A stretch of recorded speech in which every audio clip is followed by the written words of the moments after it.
Good afternoon, and welcome to Research in Action, brought to you by the Division of Research at Florida Atlantic University. My name is Karen Scapinato. I work at the Division of Research at FAU and will be the moderator for today's talk. Before we get started, we typically do not allow questions verbally to be asked just due to the number of attendees that we typically have, but we do want to hear your questions. So if you hover your mouse in the bottom of your screen, typically there is a Q&A button. If you click on this button, a small pop-up should come up and you can type your questions in there. You can type your questions at any time during the talk. We will go through as many questions as we can at the end of the talk, and then collect those questions that we don't make it to at the end and answer those on our online website. You will also find a recording of today's presentations on our website, and this all can be found on FAU's website for Research in Action. Relationships are very important to humans in general, but probably even more important during a time of social distancing and during a pandemic. It is therefore my great pleasure to introduce today's speaker, Dr. Paul Peluso. Dr. Peluso is both a licensed mental health counselor and a licensed marriage and family therapist, and has over 20 years of experience in those fields. He also has authored 8 books on these topics, and his clinical expertise includes couples therapy, infidelity, family therapy, traumatic grief and loss, and domestic violence. With that, I'm going to turn it over to Dr. Peluso. Thank you much. Thank you very much, Dr. Scarpinato. I'm going to go ahead and share my screen, and with any luck, begin the presentation, and you'll tell me if that is being seen. And am I getting the presenter view or the regular view on there, Karen? Looks good, Paul. Looks good. Great. Okay, so I'll go ahead and get started. Well, good afternoon, everyone. Thank you so much for coming and being a part of this. And I want to start off with something. So a friend recently asked me, he said, Paul, with all the lockdowns due to COVID-19, what do you think we're going to see more of in the near future? Pregnancies or divorces? And frankly, with all the jokes aside, those are some good questions, which actually gets to the heart of our discussion today. With so many people being confined together or not being confined together, this places considerable pressures on relationships, but also opens up new opportunities for people to relate to each other in ways that they perhaps haven't had a chance to before. So I'm going to try to give you a broad agenda of what I want to talk about. I want to start by talking about, well, why relationship? And then talk about the phases that romantic relationships tend to go through. Look at models of romantic relationships. Discuss maybe some of the myths and some of the truths about relationships. And then look at the 4 horsemen of relationships. These are destructive patterns that we see in relationships, and what are some of the alternatives. And then finally talk about what you can do depending on where you are in terms of your relationship. And then we'll have some time for questions at the end. And a lot of this comes from the work that I recently published with my colleague at FAU, Dr. Len Sperry, on couple therapy. And so the first question is, why relationship? And yes, I am using that word relationship as a verb. My mother, who is a middle school English teacher, would be very, very upset with me at that. But it's this idea of why do we have to actively participate in these relationships? And I think there are 3 really important reasons why, both in romantic relationships and non-romantic relationships, although for the majority of this talk, I'm going to be talking about romantic relationships. But it has to do with a basic need to belong, with some basic life tasks, and it's also a barometer of good mental health. So let's break these down a little bit, shall we? So the need to belong. Well, this actually is the most basic human need that we have. It's important for our survival. As infants, we're born into this world, and we are wholly dependent upon caregivers to nurture us in the first few years of life. We cannot forage for ourselves. We're not able to be ambulatory and mobile when we're first born. So we need to belong to a social structure or a social unit in order to survive. And so as a result, all other needs, and in fact, all other behaviors, are attempts to meet that need to belong. Actually, there is a researcher in Florida, a social psychologist by the name of Roy Baumeister, who has done some of the seminal work on this and assembling all of the research on the need to belong. And he has found that actually it is the most basic need that we have.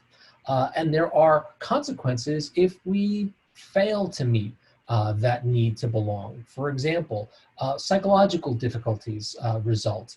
They reflect these attachment issues or attachment problems if we do not meet the need to belong. A variety of psychological problems also result. Anxiety, depression, grief, loneliness.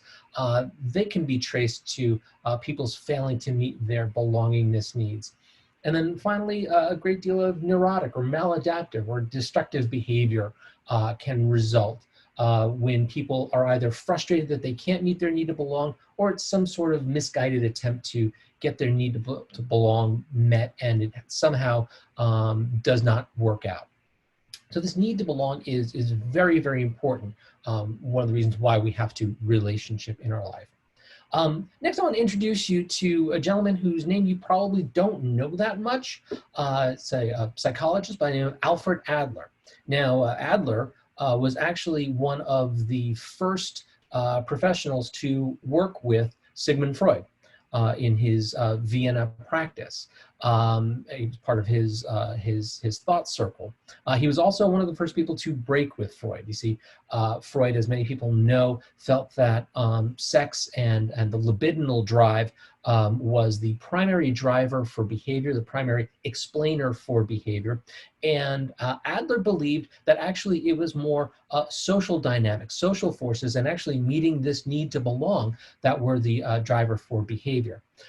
Many psychologists now, many historians of psychotherapy feel that modern day psychology, modern day psychotherapy probably owes more to Adler and Adler's way of doing psychotherapy than to Freud. And as a result, in the last 20 to 30 years, Adler has seen a resurgence. But one of the things that Adler added to the conversation here is not just meeting the need to belong, but also he talked about that there were basic life tasks. And initially he talked about 3 basic life tasks that we all had to manage in our lives. There was the life task of work, the life task of love or sex or romantic relationships, and then finally the life task of friendships and social functioning. And he felt that we needed to be able to balance those, and that if they were balanced, then that was an overall barometer of good mental health.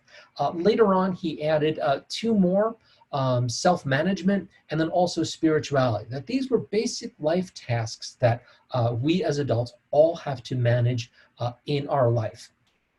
And as I said, what is important is balance amongst these life tasks. So it's not enough to pour yourself into your work and excel in that at the expense of love, romance, sex, and social friendships, and vice versa. It's not enough to pour your life into your friendships or pour your life into your romantic relationships to the detriment of the other areas. And then, of course, if you add in self-management and spirituality.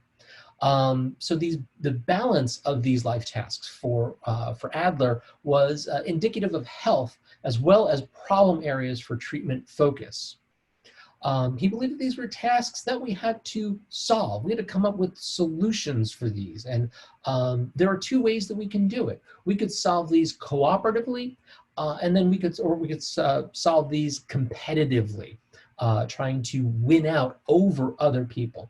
And of course, Adler believing that the social drivers of behavior were more mentally healthy, felt that the cooperative method of solving these life tasks were ultimately more healthy, more healthful, and better for all of society. As a matter of fact, he coined a term that embodies this. And my apologies to native German speakers as I mangle this word, but it's Gemeinschaftsgefühl. And this has been translated into a couple of different constructs, either social interest or community feeling. But basically, it answers this need to belong, that this Gemeinschaftsgefühl is the capacity for individuals to create and fulfill their sense of belonging and purpose within the community, cooperatively, adding their talents to the needs of the community, but then also drawing support from the community as well. And for Adler, this was a crucial barometer of mental health. He believed that this Gemeinschaftsgefühl was innate, that we all have this capacity born within us, but that it must be nurtured. And the first place that it's nurtured is in the family of origin, but then also later on in life. And then, of course, it can also be suppressed. It can be trained out of us. And he felt that it was that training that often led to a lot of problems psychologically in life, as you can see, being unable to meet the need to belong. And Adler had a very famous quote. This is probably one of his most famous quotes in terms of a definition of Gemeinschaftsgefühl. And he said that that is to see with the eyes of another, to hear with the ears of another, and to feel with the heart of another.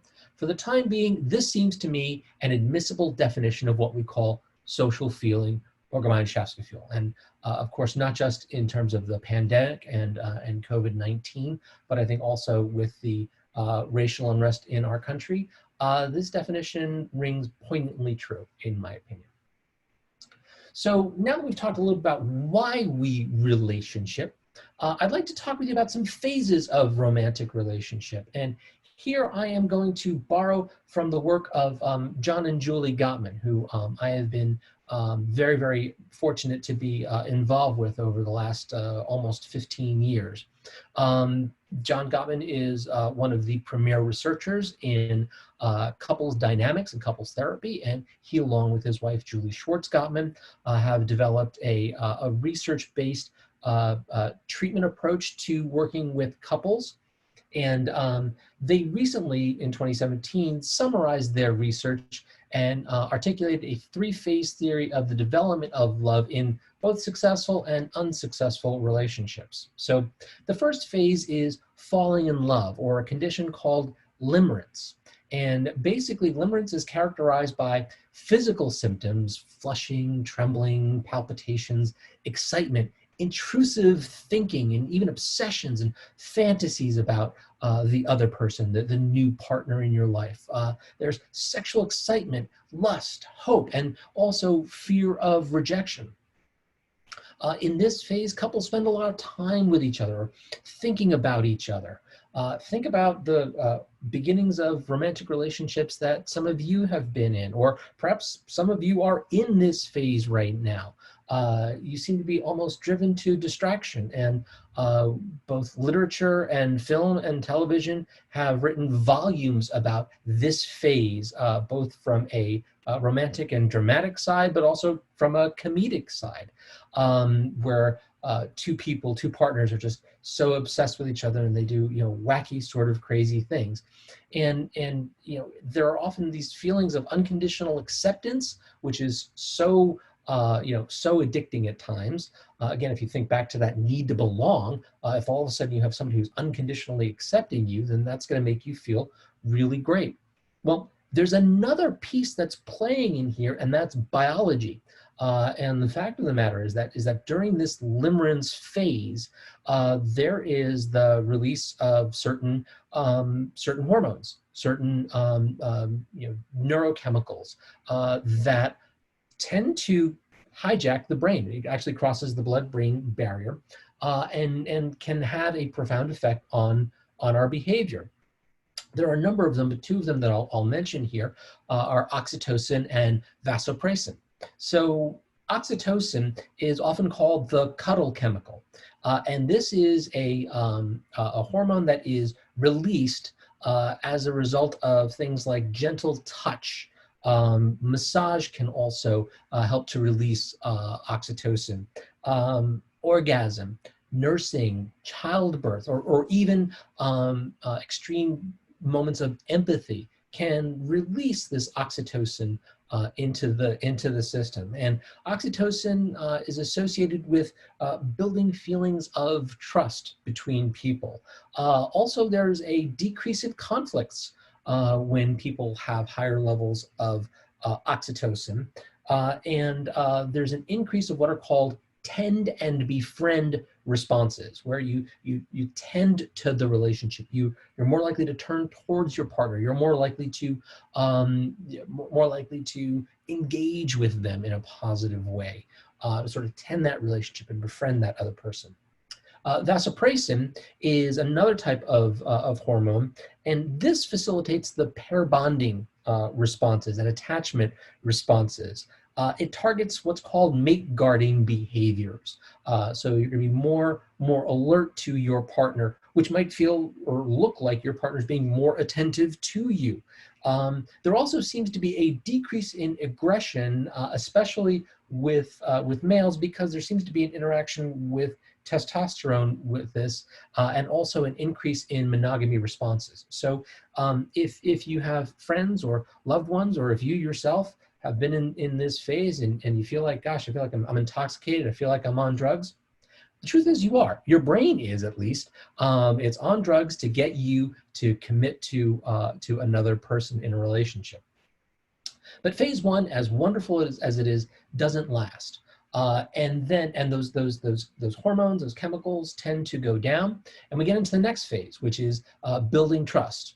Now, in the building trust phase, the predominant question is, will you be there for me? Can I trust you? Now that we've gone into this relationship, now that we've shared these wonderful pair bonding experiences, usually very emotionally charged and sometimes, most times, usually sexually charged. Now we move into this next phase of, well, can we build trust? And so, phase one is characterized by being swept away. Phase two, maybe people might be feeling a sense of buyer's remorse as they get to know each other. And all of those little things about your partner that were kind of quirky or different or interesting in phase one, now all of a sudden gets to be annoying. Like, I hate the way that the fork scrapes your teeth when you eat.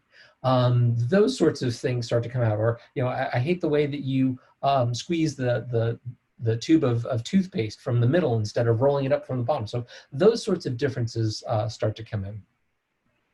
Personality dynamics, both complementary and divergent, begin to emerge, and attachment needs getting met or not getting met creates areas of conflict. So, for example, if in phase one you were spending all of your time together, if in phase two, maybe you start spending time with your friend network or family or other things, and you're not spending all that time together, it feels a little bit like there's a coming apart, and start feeling like, well, we don't feel like we used to anymore. And couples in this phase have to learn how to trust the other person and feel that they are going to be able to build a life or build a relationship together. Now, a lot of times there are people who, going back to phase one, really enjoy that high, really enjoy that chemical high. They always seem to chase it. So these are individuals who tend to get in and out of relationships because they like that phase one and they really don't like the letdown of phase two. But if they make it through phase two and building trust, then you get into phase three, which is building commitment and loyalty. Now, in phase three, commitment and loyalty, they are built on trust, but they are not the same thing. After a couple establishes trust in one another to meet their emotional and other needs, a process has to emerge where they learn how to cherish each other to the exclusion of anyone else. And that's the loyalty piece and the committing to that other person. Gottman and Gottman say that this third phase of love is about a couple either cherishing each other and nurturing gratitude for what they have with their partner, or nurturing resentment for what they think is missing. And if the couple do not feel that the other person is committed or loyal, then they'll begin to look for substitutes. They'll begin to look for a better deal with someone else and find ways to get their needs met outside of the marriage or of the relationship.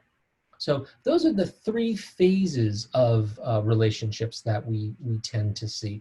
Now, I'm going to move on to the next topic here, which are models of marriage over time. And I want to pause for a second because I will use the word marriage for marriages.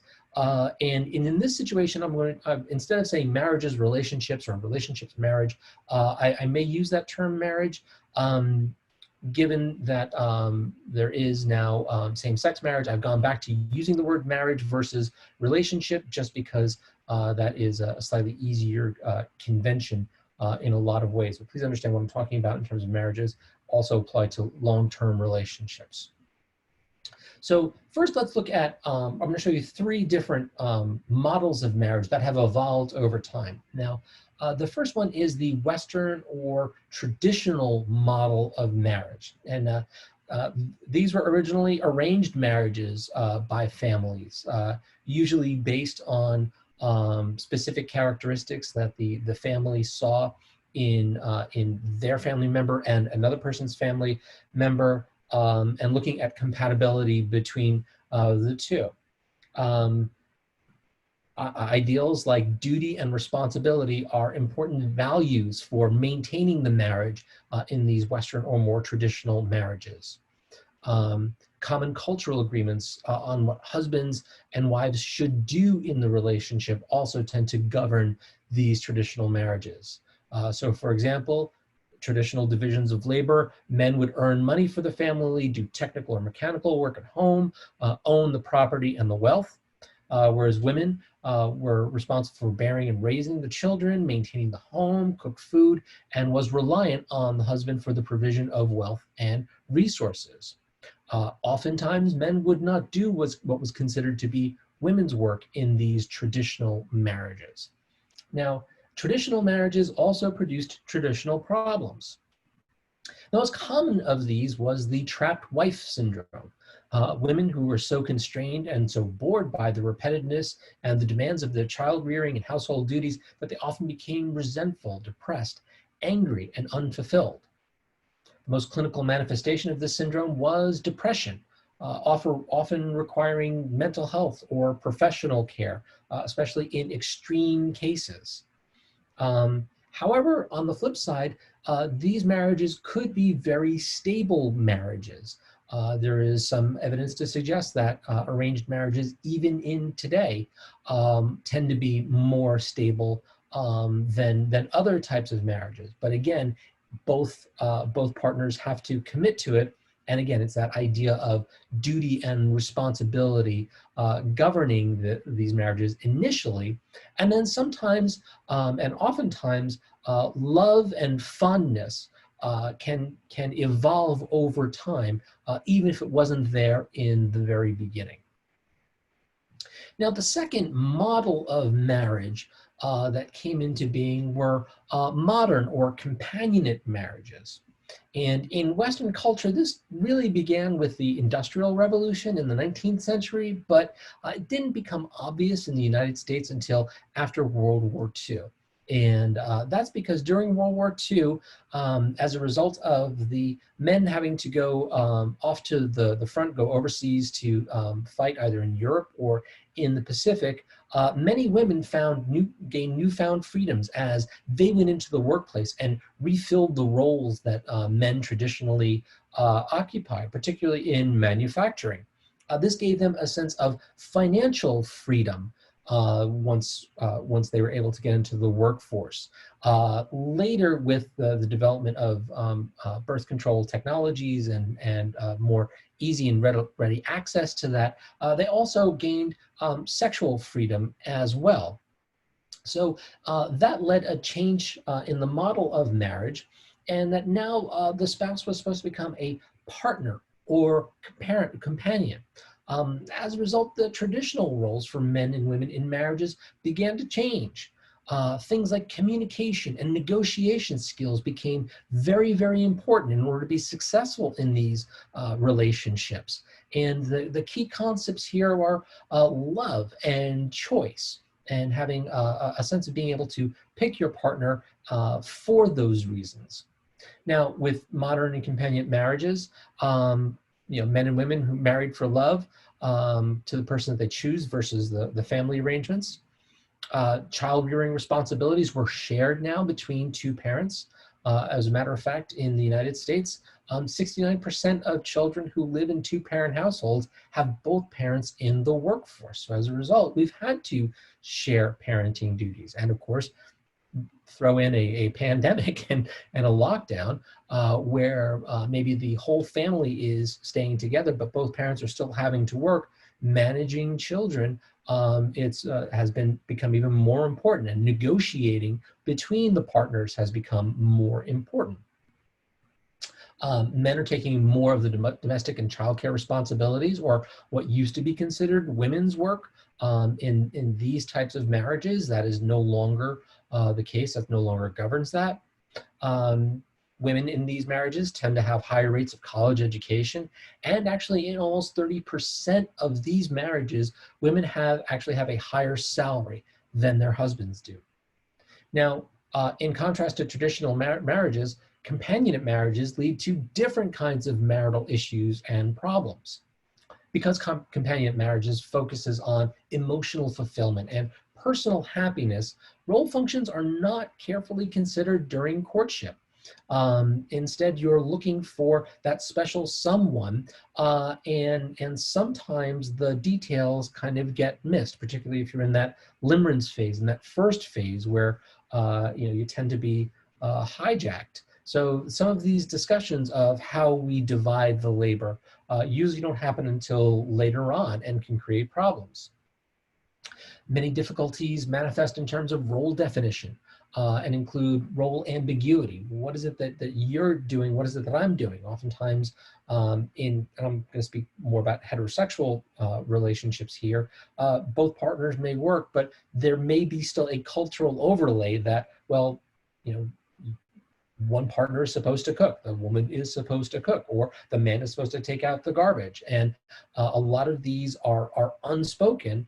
And then when the other partner feels like, well, why should I have to be the one to do that? That begins to create some friction, some conflict, because they didn't spend the time to talk about these different role expectations that they have for their partner.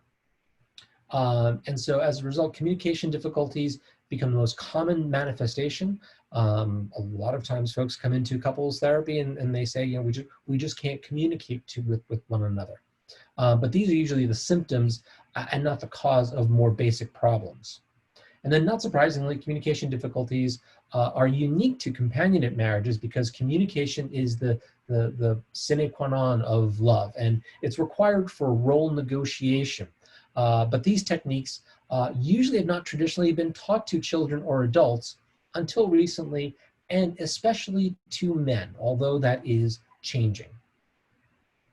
So I want to introduce the third type of marriage. Now, this is more of a modern one. This is a modern evolution of the companionate marriage. And this is called the all or nothing marriages. And Finkel recently came out with this as a model. And in this approach, not only is your partner supposed to help create stability like in the traditional model, and a loving connection like the companionate model, but there's also this expectation that my partner is going to facilitate my self-actualization or my self-fulfillment. The partner is supposed to promote my personal growth and development. And if they can't do that, then our marriage is considered to be stagnant or unfulfilling, which can eventually lead to divorce. Finkel leaned on the work of Abraham Maslow and his idea of the hierarchy of needs, where at the base of this pyramid, if you will, are basic physical needs: food, shelter, clothing, and then you get into more emotional needs of love and comfort and care. And then finally at the pinnacle, at the top, it's this idea of self-actualization, that I become the best version of myself that I can be, and I'm able to attain my goals and my dreams for myself.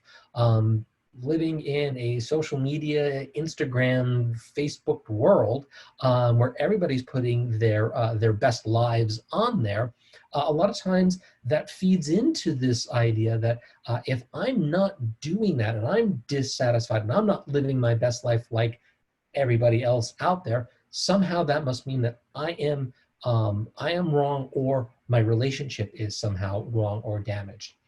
And so Finkel talks about the attempt to meet self-actualization needs as a mountain that these couples try to climb, and achieving reasonable goals of safety and security at the base, and the next level of love and passion, which can usually be extremely satisfying.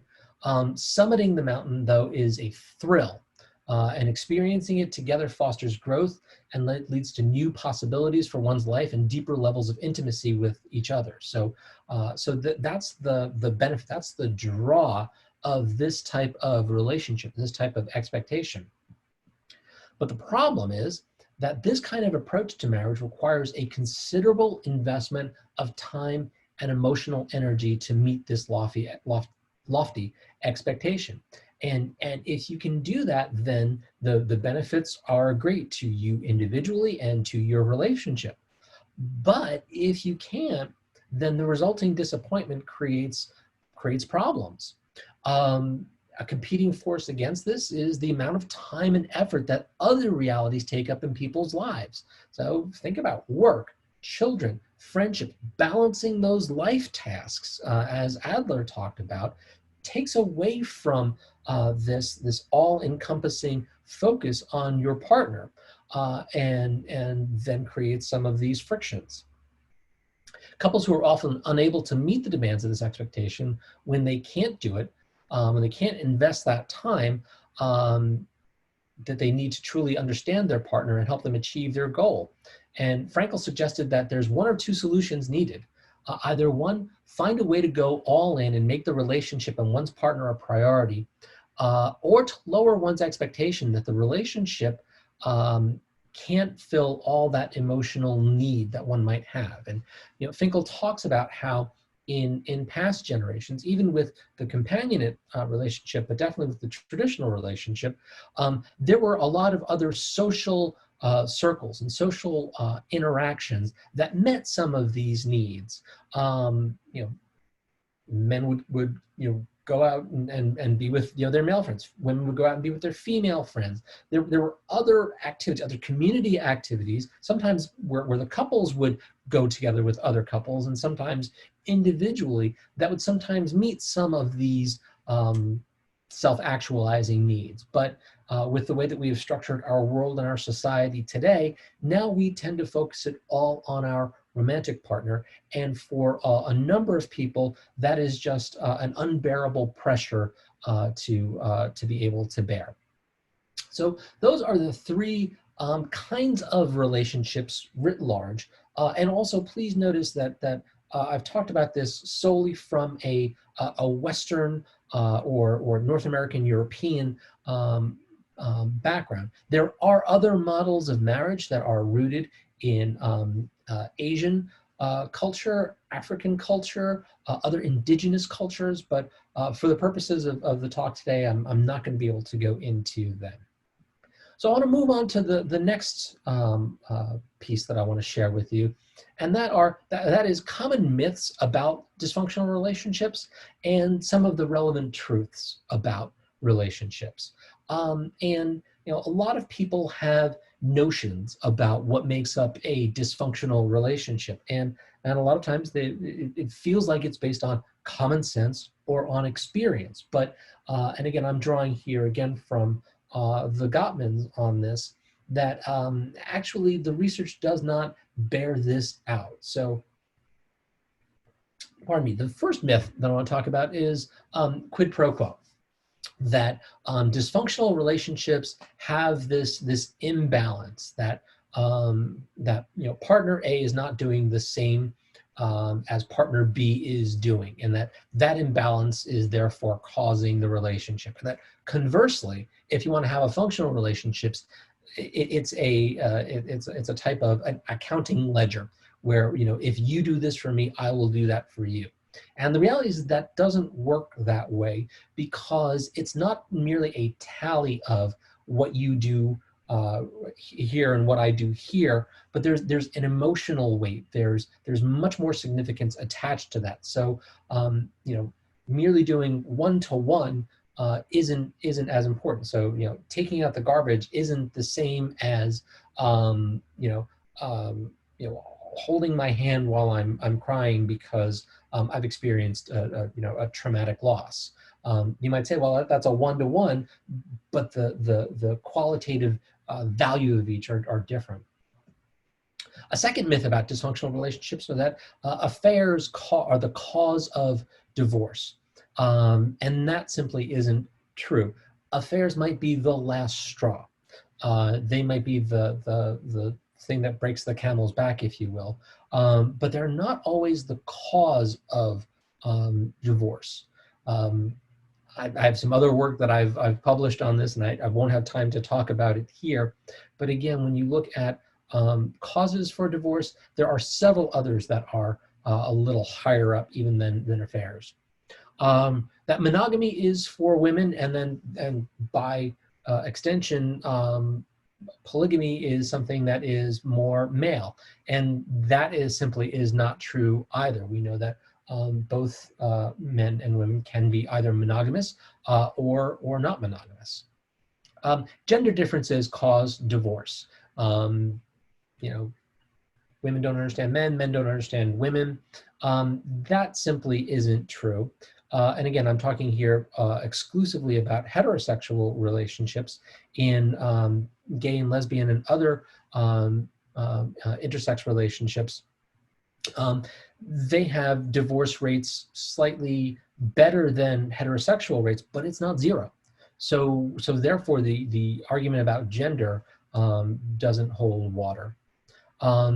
Dominant structures in relationships are common in dysfunctional relationships. And while dominant structures can play a role in intimate partner violence, and is definitely something that can be of clinical significance, if you think of more traditional marriages, the traditional model of marriage, there is a dominance structure there that does not always relate to dysfunction in the relationships. There's often other factors involved.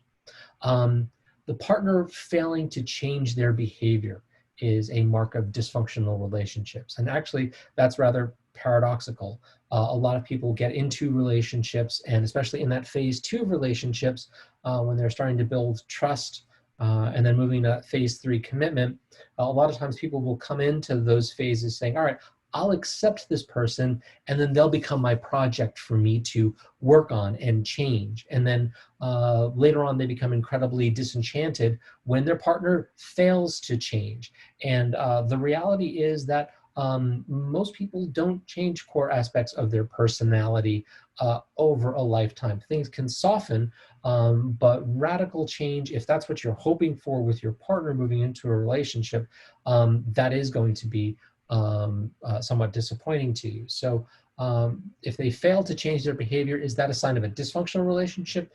No, that's just a sign of a relationship. Poor problem solving and conflict resolution, that can be a part of dysfunctional relationships, but also you see poor problem solving and conflict resolution skills in successful relationships. There are people who avoid conflict in their relationships, and their relationships are very satisfactory and they are functional. And that's because they've learned other ways of dealing with conflicts. And we'll talk about that in a little bit. Something known as complementary needs, that there's a mismatch of complementary needs, that, it's this idea that, opposites attract. This idea that, I'm stronger in these areas, you're stronger in these areas, we fit together, and you complete me. And that if we have a dysfunctional relationship, it's because, we're not complementing one another. We're butting up against one another. And that's not necessarily the case. Again, in very functional relationships, there may also be mismatches in complementarity, but that does not negatively affect the relationship. Reinforcement erosion, that in the beginning, I would do something for my partner, and my partner would tell me how much they loved it, how much they appreciated it, and then over the years it just became an expectation, and they no longer told me how much they loved and appreciated that. That is not a marker of a dysfunctional relationship. It can lead to feelings of, again, disappointment, disenchantment, but you also see this in functional relationships as well. The key difference is that in functional relationships, there are other ways of expressing fondness and admiration for the other person that doesn't lend them to question why I'm no longer getting the praise or the love that I used to get in a way whenever I did a certain behavior or a certain thing. And then lastly, it's the idea that, well, high expectations for the relationship cause the downfall of a relationship and are part of dysfunctional relationships. And that simply isn't true. There are many very functional relationships that have high expectations, and they are able to meet them. So let's talk about some truths about dysfunctional relationships. What really happens in dysfunctional relationships? And then I promise we'll get to some truths about functional relationships as well. So first, there's more negativity than positivity in these dysfunctional relationships. There's an escalation of negative affect, or four horsemen of the apocalypse, which I'll talk about in just a moment. There's emotion dysregulation and withdrawal. That withdrawal pattern being really important there. There's a failure of repair attempts, so that even after a conflict or even in the middle of a conflict, when one partner turns to the other to try to make some repair to the relationship, it isn't successful. The other person doesn't react to it. Negative sentiment override. This is where the overall negativity, as I said, outweighs positivity. But in this situation, not only does it outweigh positivity, but it overrides everything else. There is a maintenance of vigilance and physiological arousal in a very negative way. And again, we see this a lot with intimate partner violence. Chronic diffuse physiological arousal. Again, always feeling like you're walking on eggshells because you don't know either what's going to set off your partner, or you don't know what your partner is going to do next. And then a failure for men, especially, to accept the influence of women. And again, this is obviously in heterosexual relationships. Actually, one of the hallmarks of gay and lesbian relationships and other intersex relationships are that their ability to share power tends to be a little bit better than it is in heterosexual relationships. So now let's talk about the truth about functional relationships. Good relationships are matched in their conflict style. So there are 3 functional conflict styles. I'm not going to talk too much about them, but you have people who are avoiders, people who are validators, and people who are volatile. And if you have 2 people of the same type who are matched, then you're usually going to find them that they're more functional relationships, which kind of solves the riddle of the relationships that you may know, couples that you may know, where they always seem to be arguing or sniping or going after each other, but then they have a really good functional relationship. Well, they're just volatile. This is not the same thing as being abusive, and that's a key hallmark, but again, those are individuals who have found a way to be able to have a constructive fight or argument without it becoming corrosive. Good relationships are characterized by dialogue rather than gridlock on perpetual issues. And this is an interesting finding that Gottman and his wife found, was that about 60 to 70% of all couple issues are unresolvable. That is, there is no way of resolving them. And so it's not a matter of avoiding conflicts, but it's a way of navigating and negotiating them that is important. and that good relationships preemptively repair the relationships. Happy couples work at not letting conflicts go negative. So I'll talk a little bit more about couples and conflicts, and here I get to show you some pictures of me working with John Gottman. So according to them, as I said, 67% are all perpetual, of conflicts are perpetual, can't be resolved. It's based on lasting differences. They could be cultural, religious, values-based. They can be personality-based. They're usually centered on the needs that the other person have or expects the other person to be able to fulfill. Think back to those different models of marriage. And couples therapists usually need to help couples manage their conflicts rather than trying to solve them. That's a great mystery that oftentimes we have to help couples work through when they come into couples therapy. So 2 last things. I'm going to try to do this in a very quick period of time. Is talk about the 4 horsemen of the apocalypse. And these are communication styles that Gottman found that are often fatal to relationships. These are criticism. Criticism is different than complaint because criticism contains the words always or never. So for example, instead of, I'm really upset at you because you didn't take the trash out on Thursday morning, to you never take the trash out. You always forget to do it. There's a very important distinction there. One tends to be more depersonalizing. The second one is even more depersonalizing, and that's contempt. And that's when there is bitterness and sort of, really no longer feeling like your partner is somebody that is, that is worthy. So that contempt sneaks in there. There's defensiveness, where when one partner raises a concern to another, the other person immediately gets defensive because they fear an attack. And then the last one is stonewalling. And that's where you withdraw completely from any kind of conflict, where you just sort of literally put up a stone wall, not engage at all, withdraw yourself physically from a room, or you just refuse to commit. And then if you see these 4 horsemen in a relationship, they're usually highly, highly predictive of relationships that are in trouble.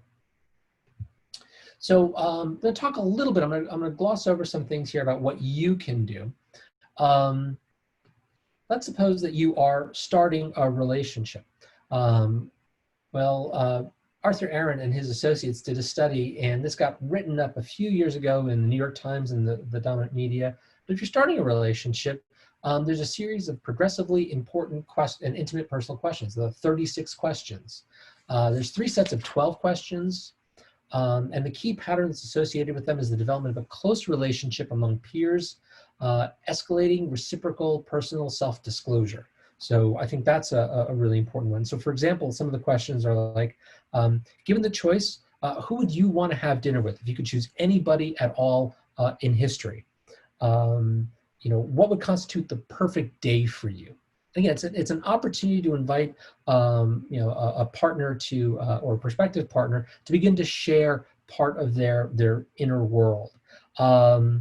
In the second set of questions get a little bit more personal. Is there something that you've dreamed of doing, and why haven't you done it in your life? And then, finally, when you get to the third set, it's even more personal. Let's suppose that your house was on fire, and you got all of your loved ones out, pets out, but you had to go back in. You wanted to go back in to rescue an item. What would that item be? So again, these are questions that you can ask. You can Google this, 36 questions, and it'll come up there. I'm gonna leave off with one last thing, is what you can do if you're not in a relationship. And I would say, prepare yourself. If you're not in a relationship, ask yourself, are you happy with your health status? Are you happy with yourself physically, emotionally, and mentally? Because oftentimes people think that relationships will make them happy. And as important as relationships are, and as good as relationships can make you feel, and as necessary as they are for the need to belong, If you're not in the right condition, then you're not prepared mentally, physically, emotionally, then it's going to become problematic. So preparing yourself is the key. So doing things, we all know what these are. Things like eating properly, exercising, sleep, watching alcohol and other intake, working on healing yourself, and then cultivating a sense of forgiveness and gratitude, either for yourself or for other people around you, can make yourself ready for relationships. So I want to close by saying thank you very much for your attention. I think we've got about 7 minutes if we want to do some questions. Great. Thank you so much, Paul. Very interesting, I got to tell you. We were talking with my colleagues behind the scenes here. We have to get our partner to watch your presentation. That said, we have recorded this presentation. It will go up on our website, our FAU Division of Research, Research in Action website. We will distribute the link to you if you like. So we do have already a few questions, but if you'd like to ask a question, please go to the Q&A button on the bottom of your screen and type it. If we don't get to your question, we will collect them all, and Dr. Peluso will be asked to answer those, and we will put the answers up on our website together with the recording. With that, now we are in unusual times right now, right? And if you had just started a new relationship right before the stay-at-home, shelter-in-place requirements got in place, do you have any recommendations on how to pursue a relationship that started off pretty well, but now, we're kind of like social distancing? How do you do that during a time, during the pandemic? I think that's a great question. So, a couple of things to think about is, what phase are you in that relationship? And, one of the problems is that maybe you're in that phase one, in that limerence phase, and now all of a sudden it's interrupted, it's disrupted because, maybe, you weren't together because of the lockdown, and you had to social distance. So how do you get that closeness, that physical closeness that's usually very important in the beginning of relationships? I would recommend doing things like, I gave the example of the 36 questions. You can do that over Zoom. You can have a date night over Zoom, or now that we're starting to reopen a little bit, maybe try to start over again, or start from the beginning. I can imagine part of the issue is that, now that you started that relationship, we got interrupted by this COVID-19 stuff, and now we're in this phase of beginning to build trust. Not sure, maybe you did some things during the pandemic, during the closure, that caused me to question whether I could trust you. So if those questions are coming up, it might be important to kind of, go back and look at, well, what were the things that initially attracted you to this person, and try to find some ways of building connection. Great. Now, you talked about the need to belong early on, and as one of the primary needs for a human being. If you're all by yourself during quarantine, do you have any recommendations on how to create this and fulfill this need to belong? Absolutely, absolutely. So I think what we can do is we can create rituals of connection, and we are fortunate that we have this technology. Finding ways of, and we can bridge incredible distances with this technology. So finding ways to connect with, and we can go outside of romantic relationships here. Connect with friends that you've lost touch with. Have Zoom happy hours or Zoom get-togethers. I have a colleague whose partner, they moved away, and the partner had been a part of a book club. Well, now they're doing their book club online. So so now this person can participate in their old book club again because they're doing it online. Things like pub trivia. Whereas before you used to have to go to the actual pub to do it, and now you could do it online with a group of friends. So maybe finding ways to reconnect with people who maybe just because of physical distance across the miles you haven't been able to get in touch with. Well, now you can through this. Folks are using this technology to watch movies together or television shows together. So there are a lot of ways of bridging that. Yeah, and I would argue that the social media can actually help with getting in touch with people that you may have lost touch with, right? That's one of the advantages of social media, arguably. Um, a completely different question. You mentioned phase 3 as building commitment and loyalty and cherish each other to the exclusion of others. How does that apply to people who do not believe in monogamy? Great question. Well, so actually, commitment and loyalty in non-monogamous relationships they're similar and they're different at the same time. So a lot of couples who practice polyandry, non-monogamous relationships and lifestyles usually have some rules around that. They have rules about what and who they choose to see, what and who they choose to discuss things with, and they find ways of building kind of walls around their primary relationship, and they don't let the secondary relationships intrude on that. So there are ways of doing that that can be very successful. A completely different question that came up. So the emotional labor, our attendee here is asking, often falls to the female in a heterosexual relationship. And is there any way to push the male partner to break down the gender norms so there is an equal distribution between the emotional labor? So in terms of emotion, a lot of times that may require some professional intervention. Other times, though, it might start from a perspective of trying to understand how their partner kind of views emotionality. A lot of times men are socialized not to feel, or that feeling their feelings are not okay. So maybe exploring with them where those ideas came from in their life.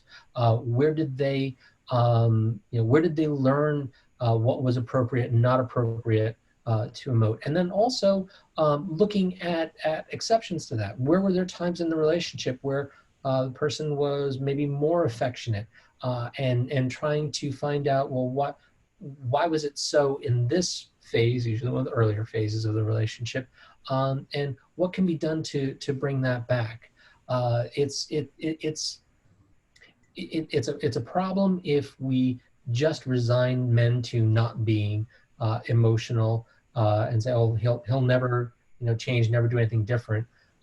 Whereas people feel a rich, complex variety of feelings, but sometimes we just have difficulty labeling them and expressing them. So it's a long-term process, but it can be done. I'm going to ask you one more question, even though we're a little over time, but there seems to be quite a bit of interest in the Four Horsemen. Yes. Unfortunately, I went over that far too quickly. Yeah, but before I do that, there's also quite a bit of interest in the 36 question concept. Are you able to, can we post those on our website, Paul? 36 questions? It's a published journal article.